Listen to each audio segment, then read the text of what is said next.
درود نبی پاک آخر الزمان محمد رسول اللہ صلی اللہ علیہ وسلم اور ان کی آل پر۔ گفتگو کا مرکز ہوگا وہ ہے انسان اور اس کی حقیقت کے بارے میں، حضرت آدم علیہ السلام اور ان کی حقیقت کے بارے میں، حضرت آدم علیہ السلام کے ساتھ جو عناصر کو استعمال کرتے ہوئے اللہ رب العزت نے حضرت آدم کی تخلیق کی، ان میں کون کون سے عناصر تھے، یہ ہم آج کی اس ویڈیو میں ڈسکس کریں گے۔ انسان کیا ہے؟ سب سے پہلے تو اگر انسان کو دیکھیں تو انسان ایک ہڈیوں سے اور گوشت کے لوتھڑے سے بنا ہوا ہے، لیکن اس کی حقیقت میں جب ہم غور کریں تو اللہ تعالیٰ نے انسان کو کیوں بنایا، اور اس کے اوپر قرآن پاک میں ایک ساری حیات کھول کے بتا دی کہ ہم نے قرآن پاک میں انسان کو اس طریقے سے بنایا۔ اللہ تعالیٰ نے انسان کو پھر قرآن پاک میں کیا فرماتے ہیں، ان الانسان فی احسن تقویم، مطلب احسن طریقے سے اللہ تعالیٰ نے انسان کو تخلیق کیا۔ پھر انسان اپنے دل میں اس اللہ رب العزت کی ذات کا یقین کیوں نہیں بٹھاتا؟ ایک دوسری چیز یہ کہ اللہ نے انسان کو بنایا، انسانوں میں سے سب سے پہلے تو ہمارے پاس ابا آدم علیہ السلام یعنی کہ حضرت آدم علیہ السلام ہے ہمارے۔ اب حضرت آدم علیہ السلام کو ہم دیکھیں، اپنا مورل بنا کر دیکھیں کہ آگ، ہوا، پانی اور مٹی کا اللہ رب العزت نے بنایا۔ پہلے کیا تھا؟ مٹی۔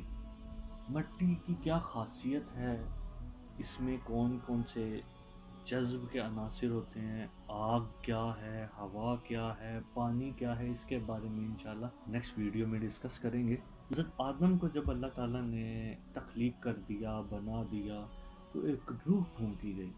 اب وہ روح کیا ہے؟ یہ روح کے ایک الگ مناظر ہیں۔ اس کے بعد جب اللہ تعالیٰ نے انسان کو بنا دیا، اب انسان کو جب بنا دیا تو کیوں بنا؟ اب اس انسان کو دیکھیں تو قرآن پاک میں اللہ تعالیٰ فرماتا ہے کہ ہم نے انسان کو بنایا۔ اسے کوشچن کریں، اس کا جواب آگے سے آتا ہے کہ انسان کو اللہ نے اپنی عبادت کے لیے بنایا۔ لیکن دیکھیں، انسان کو اگر اللہ نے اپنی عبادت کے لیے بنایا ہے تو سامنے بھی تو کوئی چیز ہے نا، فرشتے بھی تو اللہ تعالیٰ نے بنائے، تو وہ بھی تو عبادت کر رہے ہیں، لیکن انسان کو کیوں بنایا؟ ایک ہم چھوٹی سی مثال سے اس کو سمجھیں۔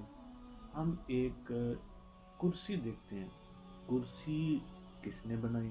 ہم پہلے سوچتے ہیں یہ بڑھئی نے بنائی، ٹھیک ہے، بنانے والا کس کا؟ اس کرسی کا۔ اس کرسی کو بنانے والا کون ہے؟ اس کرسی کا مالک کون ہے؟ اب اس نے جب اس کو بنایا تو کیوں بنایا؟ اب انسان کو اللہ نے بنایا تو کیوں بنایا؟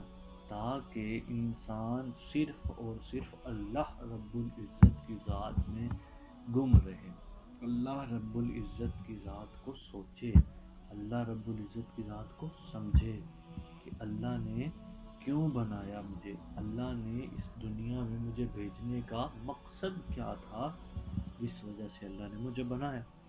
اب اللہ تعالیٰ فرماتے ہیں کہ اللہ نور السماوات والارض، اللہ تعالیٰ تو آسمانوں زمینوں کا نور ہے۔ اس میں انسان کی حقیقت کیا ہے؟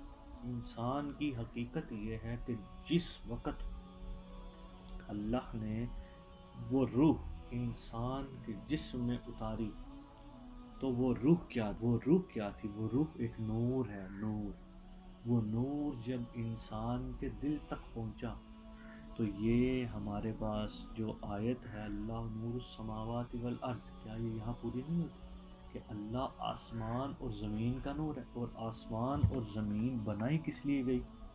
تاکہ انسان اپنی پیدائش کی حقیقت کو مالک اللہ رب العزت کی ذات کو سمجھے، سوچے، یقین کرے، اور یہی اس کی حقیقت ہے۔ آپ لوگوں سے اب رخصت چاہوں گا، آپ اپنا خیال رکھیے گا اور ہمیں دعاؤں میں ضرور شامل کیجیے گا۔ السلام علیکم۔